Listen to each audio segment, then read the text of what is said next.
Hello and welcome to the Beef Edge, the Teagasc Beef podcast, for all your latest news, information and advice for Irish beef farmers.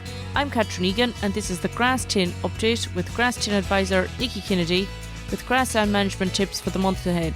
Nikki, there's huge variation in grass growth and grazing conditions across the country. Can you give an update as to what's happening on the ground?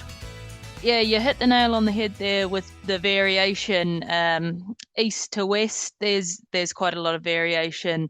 The southeast in particular, up until the last couple of days anyway, have been actually in a soil moisture deficit, which means water is starting to become a stress point for the grass plant.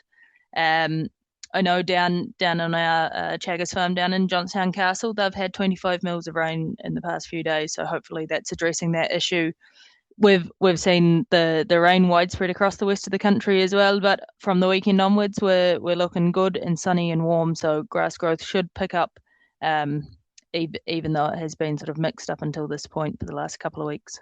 And you mentioned there that soil moisture deficit of, into the 50s in the east, where some farms might not have got rain, it's causing some restriction on grass growth. What steps can those farmers take? Yeah, definitely that has held up grass growth. We've seen grass last week was sort of anywhere from 10 to 30% behind usual growth rates down in the southeast. I suppose what always is the advice is you need to know where you are in terms of your own farm. That means getting out, walking the farm, just taking note of regrowths is a really sort of critical one. Seeing paddocks that you might have grazed in the last week or 10 days, how well they're coming back. It might be a case of where at this stage of the year, we'd normally maybe be taking things out for silage. Where growth is restricted, it might be just taking a more cautious approach, making sure there's enough grass ahead of stock until hopefully those growth rates pick up. A good rule of thumb, if you're looking at even if you're not out measuring per se, just to sort of calculate what's ahead of stock in terms of days. If things were to stop growing at this point, how many days go out to a field, you can estimate that field might carry them 4 or 5 days. The next one at its current cover might be 2 or 3 days, and so on. At the moment, we're looking to be about 12 to 18 days ahead. And if you're less than that, it's a case of probably going to have to introduce another form of feed, a supplementary feed, so that we don't drop below that, because when growth does come, if our average farm cover is too low, we won't really be seeing that growth. I suppose on the opposite side, we're seeing, particularly in the west and in the south, maintaining soil quality is proven to be challenging at the moment. What actions should farmers be taking, to maintain covers at that 10 centimetres or 1,400 kilos? Yeah, it's an issue that is quite widespread on the dry stock side, of having lots of grass. I suppose as well, I should sort of come back to, at this time of the year, quality is the aim. Like we grow a lot of our grass from sort of mid-April through May and June and into July, but it's a really key time for having quality grass. If you're talking spring calving suckler stock, anything born around Paddy's Day, they're 9 weeks since calving. There's a huge demand for quality grass and milk production, and then any growing stock, store cattle that have gone out, or say calf to beef systems, in that second year in particular, like quality grass is what's driving all sorts of performance in terms of animal performance, but also like from a cost point of view. So keeping the grass in front of them is critical. And yeah, as you touched on there, that's sometimes easier said than done. The really critical thing is, again, knowing what's on your farm and sort of looking at a bigger picture.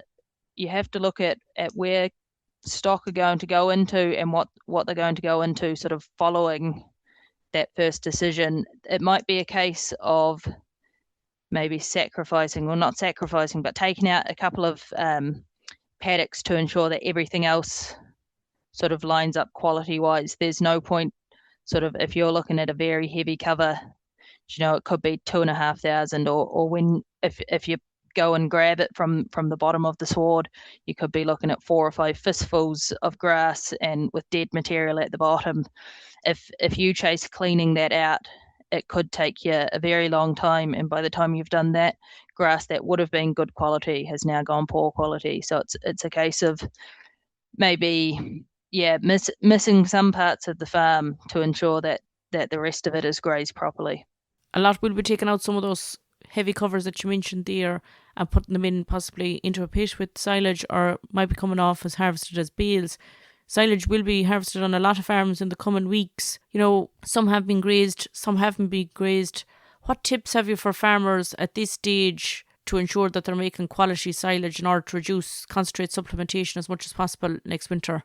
Yeah, look, a lot of what has happened, is out of was out of farmers' control, and it's happened now, and we can't go back and change it. So if we've swards there that haven't been grazed since last year, probably one of the most important things is just knowing the different qualities of what you have. Obviously, those swards, look, the crux of it is, even if they're cut now, sort of near the end of May, there'll be that much dead material in them that they're going to be of poorer quality. Not a complete write-off, but they're not going to be kind of mid 70 DMDs. They're going to be down in sort of low to maybe mid 60s, which is fine for some classes of stock. So I suppose it's important either that they're going into a pit with other grass that's sort of destined for suckler cows, or else if you're running a bale system, or they're coming out as bales because it doesn't line up with the pit,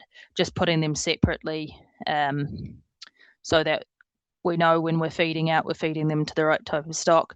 In terms of chasing quality, if you were able to get in either late last year with sort of lighter stock, or they were grazed off before being closed up for silage, sort of the growing length is really important. I like the number of days since it was closed up and fertilized to harvest. Ideally for your really top quality stuff, you're looking at about 6 weeks, 42 days. But it depends as well how much nitrogen you put out. If we go by the rule of thumb of 2 units of nitrogen a day, you're looking at how many units you're putting out, halving that, and that's your number of days. But also a critical factor in it is the sugar levels. So if you can talk to your advisor and talk about, like, maybe if you're looking at your silage crop there and it's looking like your sort of ideal tonnage, but you might be short a few days on how much nitrogen you put out, get them out and test that for its sugar levels, because if you have high sugar levels, there might still be a small bit of nitrogen left in the crop, but you'll have no problems in siling it, and you'll get that really high quality we're looking for that so much of our stock requires over the winter period. And particularly with the weather changing next week, Nikki, this will probably be a relief for a lot of farmers to avoid any crops starting to lodge, etc., that they be harvested on farms. Yeah, I'd say next week will be a very busy week for farmers and contractors alike. We're looking at great weather, and it's going to give that chance it's kind of a perfect window in terms of timing, that late May, early June for beef systems. It's definitely ideal, especially after this rain we've had, and then the heat. Growth rates could really take off, particularly in slightly heavier covers or, say, recently reseeded fields. So it's important to kind of be on the ball with that. Maybe get organised with your contractor, talk to them about that you're looking to cut silage soon, and get organised, because a weaker difference in high growth rates at this time of year could really impact. You could be dropping anywhere from 3, 4, 5, 6, 7 DMD points if you get to the point of the crop lodging. So it's really important to be organised. Beef 2026 is taking place, Nikki, in Teagasc Grange on the 1st of July. What can farmers expect to see at the Grassland village and demonstration? Yeah, that's coming up shortly. So we have the grazing demo, which has sort of been a key feature of the open day in over previous years. There's a big emphasis now on linking sort of our grazing and optimizing grazing to beef performance. So I think a lot of people will find that interesting. In the forage village, there's silage, how to make better silage, results from the National Beef Welfare Scheme, which I think might be sort of a bit surprising to a few people, the quality of silage coming off beef farms. We've got establishment of clover varieties, picking varieties when going reseeding, with things around water quality and biodiversity of our waterways. Less the sort of low emission slurry spreading. We've got them on display, and sort of fertilizer calibrations, fertilizer 1 rate calibrations, and how to calibrate the fertilizer spreader itself.